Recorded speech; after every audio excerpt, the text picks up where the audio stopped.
여러분 안녕하세요. 출애굽기 4장 1절부터 17절까지 말씀의 내용을 잠깐 나누겠습니다. 출애굽기 4장 말씀은 3장에 이어서 호렙산에서 지금 하나님과 모세 사이에 계속해서 대화가 이어지는 장면입니다. 총 5번의 대화가 3장과 4장에서 이루어지고 있는데요. 하나님께서는 모세를 이집트로 보내려고 계속 설득하고 계시고, 모세는 그 하나님의 부르심에 계속해서 거부하면서 본인의 여러 가지 사정을 변명으로 이야기하는 것이죠. 출애굽기 4장 1절에 나와 있는 말씀은 모세가 하나님 앞에 세 번째로 한 이야기입니다. 모세가 이렇게 하나님께 질문하죠. 모세가 대답하여 이르되 그러나 그들이 나를 믿지 아니하며 내 말을 듣지 아니하고 이르기를 여호와께서 내게 나타나지 아니하셨다 하리이다. 예, 하나님은 모세를 보내셨죠. 내가 너를 보냈다고 해라. 스스로 계신 자가 너를 보냈다고 사람들에게 이야기해라. 하나님 그렇게 말씀하시지만 모세는 계속해서 거부합니다. 한 가지 걱정은 내가 그렇게 이야기해도 사람들이 나를 믿지 않을 겁니다. 라고 하는 사람들에 대한 반응을 모세는 계속해서 걱정하고 있습니다. 이것은 어느 정도 이해가 가는 상황입니다. 왜냐하면 출애굽기 2장 11절부터 15절에 나왔던 그 사건을 우리가 생각해 보면 모세가 처음에 이스라엘 백성들을 도와주려고 했을 때 그 사람들이 모세를 밀어냈었죠. 그러면서 그들이 했던 말이 누가 너를 우리의 지도자로 세웠느냐, 네가 왜 우리의 지도자도 아닌데 이렇게 나섰느냐 하는 그러한 거친 반응을 모세는 경험한 적이 있습니다. 그 결과로 지금 40년간의 광야 생활을 시작하지 않았습니까? 사람들에 대한 반응, 특별히 그가 가졌던 사람들에 대한 트라우마가 여전히 남아 있었기 때문에 하나님께서 모세를 보내려고 하실 때 계속해서 모세는 그 부분을 걱정하고 있는 것이죠. 이 내용은 어느 정도 모세의 상황, 또 과거를 생각했을 때 이해가 가긴 하지만 그러나 이것은 하나님의 말씀에 대한 불신이었습니다. 왜냐하면 바로 전에 3장 17절과 18절에 보면 하나님께서 이렇게 모세에게 이미 말씀하셨거든요. 내가 말하였거니와 내가 너희를 애굽의 고난 중에서 인도하여 내어 젖과 꿀이 흐르는 땅, 곧 가나안 족속, 헷 족속, 아모리 족속, 브리스 족속, 히위 족속, 여부스 족속의 땅으로 올라가게 하리라 하셨다 하면, 즉 모세 네가 가서 하나님께서 이렇게 말씀하셨다라고 전달하면 18절에 그들이 네 말을 들으리니 너는 그들의 장로들과 함께 이집트 왕 바로에게 설 수 있을 것이다. 그들이 너의 말을 들을 것이라고 하나님께서 이미 말씀하셨습니다. 18절에. 내가 보낸 대로 하면 그들이 너를 들을 것이다. 믿을 것이다. 말씀하셨는데 모세는 계속해서 아니요. 하나님 그들이 나를 믿지 않을 것입니다. 내 말을 듣지 않을 것입니다. 이렇게 거부하는 것이죠. 그런데 하나님께서 이때 모세를 내치지 않으시고 모세를 계속 격려하면서 세 가지 표적을 보여주십니다. 네가 사람들에게 갔을 때 사람들이 믿지 않으면 이러한 표적을 보여라. 그러면 그 사람들이 믿게 될 것이다. 하는 것이죠. 그러면서 2절부터 9절까지는 그 세 가지 표적의 내용을 기록하고 있는데요. 제일 첫 번째는 모세가 가지고 있던 지팡이가 뱀으로 변했다가 또 그 뱀의 꼬리를 잡으니까 그 뱀이 다시 지팡이로 변했다가 하는 이러한 신기한 기적을 모세에게 보여주십니다. 그러면서 이 기적을 이스라엘 백성들에게 보이면 그들이 믿게 될 것이다. 그들이 믿게 하도록 하기 위해서 이 첫 번째 표적을 보여주시는 거죠. 그런데 그 첫 번째 표적을 믿지 않으면 그러면 두 번째 표적을 보여주어라. 이렇게 말씀하십니다. 두 번째 표적은 모세가 가지고 모세의 건강한 손이 품속에 넣었다 빼보니까 나병이 든 병든 손으로 바뀌고 다시 품속에 넣었다 빼보니까 그것이 또 건강한 손으로 바뀌는 그런 기적을 하나님께서 보여주시죠. 첫 번째 기적을 안 믿었어도 이걸 보여주면 그들이 믿게 될 것이다. 그런데 그들이 이 두 가지의 이적을 여전히 믿지 않는다고 한다면 세 번째로는 나일 강 물을 떠서 부어라. 그러면 그 물이 피로 변하게 될 것이다. 하나님께서 이 세 가지의 표적을 보여주시면서 이스라엘 백성들에게 모세의 권위, 모세의 됨을 확신시켜 주셨습니다. 이 세 가지 표적은 사실 오늘 우리의 시대에는 그렇게 큰 의미가 있어 보이는 표적은 아닌데요. 그러나 당시에 이집트에 있는 사람들에게 있어서는 뱀이라고 하는 존재, 그리고 나병이라고 하는 질병, 또 나의 강물이 피로 바뀌는 이러한 내용들은 그들에게 굉장히 큰 의미가 있는 그러한 표적들이었습니다. 이집트 사람들이 아주 두려워하고 또 섬겼던 신 중에 하나가 뱀이었고요. 또 나일 강신도 섬겼었고요. 또 전염병, 질병에 대해서 또 사람들이 걱정했기 때문에 이러한 표적들을 행하면 그들이 분명히 너를 믿을 것이다. 그들이 두려워하는 그들의 눈높이에 맞춰서 하나님께서 표적을 보여주시는 것이죠. 자, 그런데 모세는 여전히 하나님의 명령에 순종하지 못합니다. 그가 걱정하는 것이 또 있습니다. 그것은 본인의 능력이 없다는 것이었습니다. 사람들의 반응도 걱정하고 있지만 본인이 그러한 능력, 지도자로서의 능력을 가지고 어디 있지 않다는 부분을 또 걱정하죠. 사장 10절에 모세가 여호와께 아뢰되 오 주여 나는 본래 말을 잘하지 못하는 자니이다. 주께서 주의 종에게 명령하신 후에도 역시 그러하니 나는 입이 뻣뻣하고 혀가 둔한 자니이다. 본인이 말을 잘하지 못한다는 것입니다. 자신이 입이 뻣뻣하고 혀가 둔해서 말을 잘하지 못한다.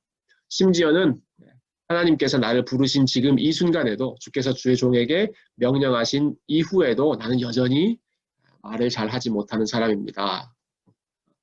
여러분 리더로서 또 많은 사람들 앞에서 말을 많이 해야 하는 모세의 상황에서 본인이 말을 잘하지 못한다는 것이 얼마나 부담이 되는 그러한 일이었겠습니까? 스피치에 대한 부담감이죠. 사실 이것은 모세만의 문제가 아니었습니다. 사도 바울도 그렇게 본인의 연약함을 이야기한 적이 있죠. 고린도후서 10장 10절 말씀에 사도 바울의 고백이 나오는데요. 그들의 말이, 즉 사도 바울을 반대하는, 대적하는 사람들의 말이 그의 편지들은, 바울의 편지들은 무게가 있고 힘이 있으나 그가 몸으로 대할 때는 약하고 그 말도 시원하지 않다. 이렇게 바울에 대해서 비판했던 적이 있습니다. 바울도 스스로 나는 말에 약하다, 말이 졸하다 그렇게 고백한 적이 있죠. 모세도 그렇고 바울도 그렇고 참 설교하고 사람들을 말로 이끌어야 되는 사람들인데 말을 잘하지 못한다는 것이 굉장히 큰 그들에게 부담감이었습니다. 그때 하나님께서 이렇게 대답해 주시죠. 11절과 12절 말씀입니다. 여호와께서 그에게 이르시되 누가 사람의 입을 지었느냐 누가 말 못하는 자나 못 듣는 자나 눈 밝은 자나 맹인이 되게 하였느냐 나 여호와가 아니냐 이제 가라 내가 내 입과 함께 있어서 할 말을 가르치리라. 말을 잘 못합니다. 걱정하고 있는 모세를 향해서 누가 사람의 입을 지었느냐라고 말씀하시죠. 하나님이 우리의 입을 지으신 분이다 라고 하는 부분이죠.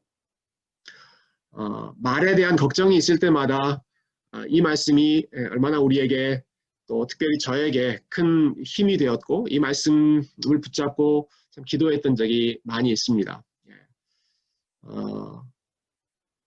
학교에서 또 공부하고 사실은 미국에서 살면서 영어에 대한 부담감들이 모두에게 있지 않습니까? 미국 학생들 앞에서 프레젠테이션을 하거나 발표를 하거나 혹은 세미나를 하거나 할 때 항상 모세의 마음으로 하나님 앞에 기도했던 적이 있습니다. 하나님께서 입을 좀 풀어주셔서 말을 잘하게 해주십시오. 그렇게 기도한 적도 있고요. 사실 설교하기 전에 항상 생각하는 말씀이 이 말씀이죠. 하나님께서 저의 입을 지으셨기 때문에 하나님의 말씀을 잘 전하게 해주십시오. 아마 우리 여러 셀 리더들에게 있어서도 사람들에게 특별히 많은 말을 하고 말로 하나님의 말씀을 이끌어야 하는 그런 상황에서 이 부분에 대한 부담이 참 많이 있을 텐데요. 하나님께서 우리의 입을 지어주셨다. 우리에게 우리의 말을 주관해 주신다라고 하는 것이 그게 얼마나 큰 은혜와 또 힘이 되는 내용인지 모르겠습니다. 그런데 한 가지 좀 같이 생각하고 싶은 것은요. 근데 이때 하나님께서 모세에게 말씀하신 내용은 모세 네가 말을 잘하게 해주겠다. 모세의 스피치 능력이 아주 월등하게 발전할 수 있게 해주겠다. 이러한 쪽에 포인트가 있지 않고 사람의 입을 지은 내가 너와 함께 있겠다 하는 말씀이었습니다. 다시 말해서 모세 개인의 능력을 업그레이드 시켜주거나 완벽하게 해주시는 것이 아니라 모세가 그냥 순식간에 아주 달변가로 입만 열면 사람들을 설득할 수 있는 그러한 물 흐르듯 말할 수 있는 그러한 사람으로 만들어주시는 것이 아니라 모세의 입 가운데 하나님께서 함께 해주시겠다는 것입니다. 모세가 계속해서 하나님을 의지함으로 하나님께서 가르쳐 주시는 그 말을 사람들에게 전달함으로써 계속해서 하나님의 능력을 의지하게 하는 것이 하나님께서 모세에게 주신 답변이었죠. 개인의 능력이 업그레이드 되는 것이 아니라 모세로 하여금 더 하나님을 의지하게 하는 것이죠. 그렇지만 모세는 끝까지 하나님께 저항합니다. 4장 13절에 모세가 이르되 오 주여 보낼 만한 자를 보내소서. 호렙산에서 모세가 하나님께 했던 마지막 5번째 발언이었습니다. 주여 보낼 만한 자를 보내소서라는 말은 하나님 저는 보낼 만한 자가 아닙니다 라는 말이죠. 하나님께서 사람을 잘못 보셨습니다. 잘못 선택하셨습니다 라고 하는 그러한 뉘앙스를 가진 말입니다. 여기에 대해서 하나님께서 진노하며 분노하며 말씀하시죠. 4장 14절에 보시면 여호와께서 모세를 향하여 노하여 이르시되 지금까지 쭉 계속해서 모세를 설득하고 격려했던 하나님께서 마지막으로는 모세를 향하여 노하셨습니다. 모세가 해도 너무했던 것이죠. 계속해서 하나님의 말씀을 밀어내면서 불순종하고 있으니까요. 그러면서 한 가지 덧붙이시는 말씀이 레위 사람 내 형 아론이 있지 아니하냐 그가 말 잘하는 것을 내가 아노라. 그가 너를 만나러 나오나니 그가 너를 볼 때에 그의 마음에 기쁨이 있을 것이라. 너는 그에게 말하고 그의 입에 할 말을 주라. 내가 내 입과 그의 입에 함께 있어서 너희들이 행할 일을 가르치리라. 모세의 연약함을 도와줄 동역자를 하나님께서 예비해 주셨습니다. 즉 모세가 혼자서 사역하는 것이 아니라 모세의 형 아론과 함께 공동체로 공동의 리더십을 가지고 사역하게 하셨던 것이죠. 물론 모세의 권위가 아론의 권위보다 더 높아서 모세가 아론에게 말을 전달해주고 아론이 대변인 역할을 하는 그러한 위치, 그러한 관계였습니다마는 모세가 혼자서 하지 않고 모세의 특별히 부족한 부분을 채워줄 동역자를 하나님께서 준비해 주셨다라는 사실을 저희가 좀 기억하면 좋겠습니다. 혼자가 아니라 함께 하도록 해주시는 것이죠. 모세가 나는 말이 부족합니다라고 했을 때 먼저는 하나님께서 내가 너와 함께 있겠다, 내가 너와 함께 하겠다라고 말씀해 주시고 그와 덧붙여서 나뿐만 아니라 너를 도와줄 아론이 너와 함께 하겠다. 그래서 내가 너의 입과 아론의 입에 함께 있어서 너희들이 이스라엘 백성들을 잘 이끌도록 인도해 주겠다라는 것이죠. 오늘 말씀 좀 정리해 보면요. 모세와 하나님 사이에 총 5번의 대화가 계속해서 이루어지고 있습니다. 3장부터 4장까지 이어지는 내용이죠. 모세는 계속 하나님 앞에 질문하고 또 하나님 앞에 반론을 제기하는데요. 그런데도 불구하고 하나님께서 대화를 포기하지 않으시고 모세의 질문에 끊임없이 계속해서 답변해 주시고 또 모세가 부족한 부분을 도와주시고 채워주시는 그러한 하나님의 모습을 저희가 볼 수 있습니다. 그냥 한두 번 질문 듣고 그냥 포기해 버리시는 것이 아니라 질문에 대해서 답변해 주시고 계속해서 대화해 주시는 그런 하나님의 모습을 좀 묵상해 보았습니다. 우리가 신앙생활 하면서 또 하나님에 대해서 또 우리의 삶의 계획에 대해서 질문이 드는 것들이 참 많이 있죠. 하나님 앞에 우리가 좀 따지고 싶은 것, 질문하고 싶은 것들이 참 많이 있는데 하나님은 그러한 것을 거부하시거나 그냥 내팽개치시는 것이 아니라 우리의 질문을 들으시고 거기에 맞게 모세의 눈높이에 맞게 대답해 주시는 하나님, 그 하나님을 저희가 좀 기억했으면 좋겠고요. 또 모세의 모습을 통해서는 모세가 지금 생각하는 것은 항상 본인이 어떤 사람인가 또 본인이 과거에 어떻게 했는가 본인의 과거와 현재 자기가 어떤 사람인지에 대해서만 모세는 집중하고 있는데요. 하나님은 모세가 그 자신에게만 집중하지 않고 하나님이 어떤 분이신지, 또 하나님이 무엇을 계획하고 계시는지를 집중하기를 원하셨습니다. 저희가 자주 부르는 찬양, 시선이라고 하는 찬양에도 그러한 가사, 그러한 고백이 있죠. 내게로부터 눈을 들어 하나님을 바라보게 될 때 하나님의 행하실 일을 우리가 생각할 수 있게 된다는 믿음의 고백이 찬양 가운데 있는데요. 하나님께서 모세를 계속해서 모세의 눈을 그 자신이 아니라 하나님께로 되돌리시는, 집중하게 만드시는, 하나님께 고정시키시는 그러한 일을 호렙산에서 계속해서 하셨습니다. 그리고 마지막으로는 모세에게 필요한 것들을 공급해 주시는 그 하나님의 모습을 함께 기억했으면 좋겠습니다. 사람들이 나를 믿지 않을 것입니다 라고 했을 때 총 3번이나 여러 가지 표적들을 모세에게 직접 보여주시면서 이렇게 하면 이렇게 하면 이렇게 하면 사람들이 너를 믿을 것이다 친절하게 격려해 주시고요.